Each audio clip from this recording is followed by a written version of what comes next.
கள்ளக்குறிச்சி மாவட்டம் உளுந்தூர்பேட்டை தாலுகா கூவாகம் கிராமத்தில் உள்ளது கூத்தாண்டவர் கோயில். திருநங்கைகள் இத்திருக்கோயிலில் உள்ள கூத்தாண்டவரை தங்களின் குலதெய்வமாக கருதி வழிபட்டு வருகின்றனர். ஒரு திருநங்கையின் வாழ்வில் மிக முக்கியமான தருணம் அல்லது நிகழ்வு என்றால் அது கூத்தாண்டவர் திருவிழாதான். அந்த அளவிற்கு திருநங்கைகளின் உணர்வோடு பின்னி பிணைந்த ஒரு சமுதாய சடங்கு அது. திருநங்கைகளின் சமூகத்திற்கென்றே தனித்துவ அடையாளமாக விளங்கும் இத்திருவிழா ஒவ்வொரு ஆண்டும் சித்திரை மாதம் பௌர்ணமி நாளன்று கொண்டாடப்படுகிறது. இந்த விழாவுக்கென்று ஒரு வரலாறு உண்டு. மகாபாரதத்தில் பாண்டவர்களுக்கும் கௌரவர்களுக்கும் போர் உண்டது. அந்த போரில் பாண்டவர்கள் வெற்றி பெற வேண்டுமானால் போருக்கு முன்பாக யுத்த தேவதையை திருப்திப்படுத்த களப்பலி கொடுக்க வேண்டும் என்று முடிவு செய்யப்பட்டது. அதற்கு 32 சமத்துவ லட்சணம் பொருந்திய ஆண்மகன் வேண்டும். இதற்கு தகுதியானவர்களாக இருந்தவர்கள் அர்ச்சுனன், கிருஷ்ணன் மற்றும் அர்ச்சுனனுக்கும் நாகக்கண்ணிக்கும் பிறந்த அரவான் ஆகியோர் மட்டுமே. அர்ச்சுனனும் கிருஷ்ணனும் தான் இந்த போருக்கு முக்கியமானவர்கள்.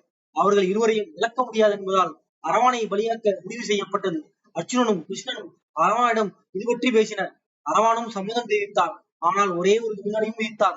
அதாவது, என் இறுதி ஆசையாக திருமண வாழ்க்கையை அனுபவிக்க வேண்டும், அதன் பின்னரே பலிக்களம் புகுவேன் என கூறுகிறார்.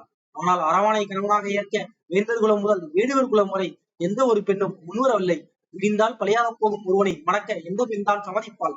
இப்படிப்பட்ட சூழலில் கிருஷ்ணரே மோகினி அவதாரம் எடுத்து அரவணை மணந்து கொண்டார். ஓர் இரவு இல்லற வாழ்விற்கு பிறகு மறுநாள் அரவன் களப்பலி கொடுக்கப்பட்டார். அதன் பிறகு அரவானை மடிப்பிடித்த மோகினி விதவை குலம் கூறுகிறாள்.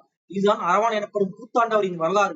இந்த கதையின் அடிப்படையில் தங்களை கிருஷ்ணரின் அவதாரமான மோகினியாக உணரும் திருநங்கைகள் திரளாக கூடி கொண்டாடும் விழாவாக கூவாகம் கூத்தாண்டவர் திருவிழா இருக்கிறது.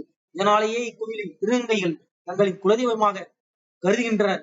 இது போன்ற அற்புதமான மற்றும் மிகவும் தனித்துவமான கோயில்களின் வரலாறுகள் தினந்தோறும் உங்களுக்காக. மறக்காம நம்ம யாத்திரையை தொடரும். மறக்காம நம்ம சேனலையும் சப்ஸ்கிரைப் பண்ணீங்க. நன்றி, வணக்கம். நாளை இன்னொரு யாத்திரையில் சந்திப்போம்.